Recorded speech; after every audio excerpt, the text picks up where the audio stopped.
Welcome friends to the 2026 Toyota Tacoma. We have some subtle new updates to talk about, but as always, stay tuned until the end of this video where I'll be sharing with you how you can get the 2025 Tacoma for well under invoice and also how to lease these trucks for around $300 a month. More on that in a moment, but let's get started with the updates. For this year, we have a new black front logo for the TRD Off-Road, the TRD Sport, and the TRD Pre-Runner trims. And with the TRD Off-Road Premium Package models with the iForce powertrain, we get 18-inch TRD wheels paired with 32-inch Goodyear all-terrain tires. We also get the new Wavemaker bright blue color for the TRD Pro models, and we also get the Heritage Blue, which is a more subdued blue color for the rest of the lineup. Additionally, a tow hitch is now standard on the SR Extra Cab models, and those are pretty much all of your updates for this latest model year.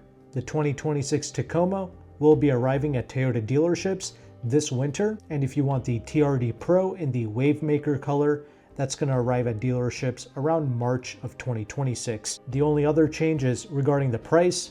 Because it's gone up, of course it has, you got to do that, right? But just by a couple $100, and the price change depends on which trim level you're looking at, but overall it's a couple $100 increase compared to before. New starting price, it's going to be $32,145, $555 more than before, but make sure to add $1,595 for the destination charge to all of the prices listed. You can build these vehicles right now on the Toyota website. Now, is this truck worth it? In my opinion, yes. So far, the new Tacos, the 4Runners, these have been some of my most favorite new Toyotas that they have launched. The drive, the performance, interior safety, all of these things have been significantly enhanced compared to before. However, I would personally recommend avoiding the iForce Max hybrid powertrain. That's not really worth it. It just adds a couple £100 to the curb weight. Yes, it is extremely quick, but it's not really necessary for daily driving. I just think the regular turbo 4-cylinder engine is more than enough. So for that reason, I would just go with like a TRD Sport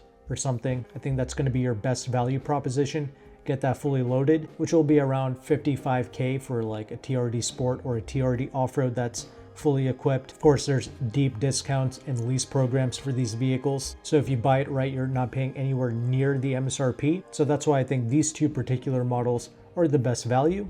And of course, like an SR5, you can't go wrong with that either if you just want to save the maximum amount of money. Now, although the ergonomics and many of the interior has been improved compared to the previous generation, keep in mind, with the Tacoma, the rear seating space is still rather tight, even when you go with the double cab. I'm 5'11", I can manage, but if you're taller and you're sitting in the back, then it can be a bit of a pain. Of course, if you're shorter, it's not that big of a deal, but I just thought I would mention that. If you're a wealthier client and you want the max resale value and you're interested in either the TRD Pro or the Trailhunter, I would personally go with the Trailhunter for that very entertaining induction sound. Whenever you accelerate in the Trailhunter, the induction tone that it produces, it rivals that of a $200,000 Porsche GT4 RS. It is that impressive. Although the Trailhunter, it does ride a bit stiffer than the TRD Pro, but that's a compromise I'm willing to take. Also, if you want a cool taco and you want extra practicality, you gotta go with the Trailhunter because it comes with a 6-foot bed. The TRD Pro, it only comes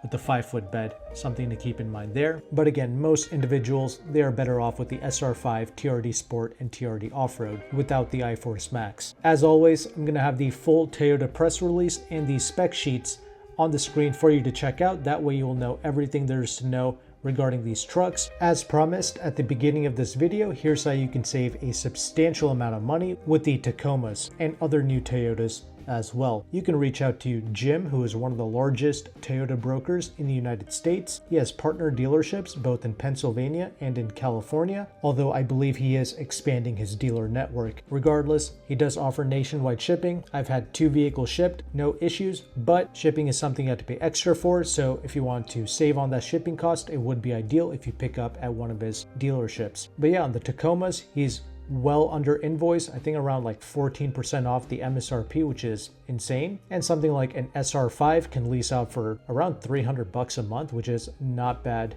at all. The nicer TRD Sports and the off-road models, that's going to be like in the $500 a month range if you're going to lease it. But of course, you can finance or pay cash and still get these substantial discounts as well. So if your local Toyota dealerships are playing games with you and you tried negotiating, or you just live in a larger city where the local dealerships are not incentivized to kind of give away their vehicles, then of course Jim service is available to you and you can consider purchasing a vehicle from him, because he does have excellent selection and he can more or less get you what you want. Tundras, RAV4s, Grand Highlanders, even the Siennas, he's got decent discounts now on just about every Toyota. And now even on some of the more niche products like certain TRD Pros, he can offer some discounts on that as well. So truly some of the best Toyota pricing in the United States. I will have Jim's Leasehackr page and his review page linked in the description box of this video. If you want to reach out to him, he just has a phone number. You simply text him and just mention the vehicle that you want, where you're located, your approximate credit score, how you want to buy it, etc. However, keep in mind, Jim does charge a broker fee to access these deals. He did say that if you text him and you mention my channel, he did say that he'll take some money off of his fee, and I really appreciate him doing that for my audience. You can also check out his Facebook page